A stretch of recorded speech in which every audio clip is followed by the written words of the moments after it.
Hello, myself Dolly Thakkar.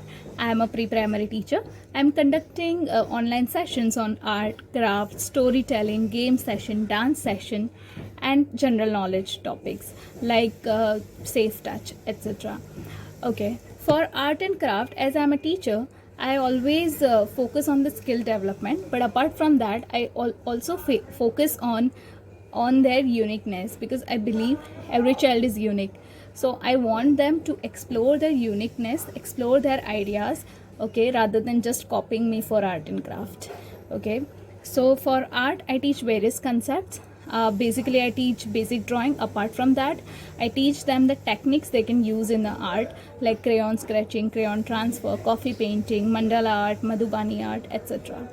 For a storytelling, I have various teaching aids to tell them a story and make this boring lockdown for interesting one for them.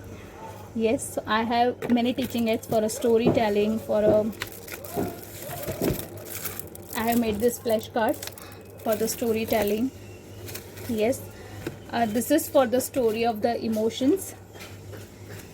I have many flashcards for the good touch package also. Okay. Basically, I love to interact with kids and I love to explore, let them explore their uniqueness. Thank you.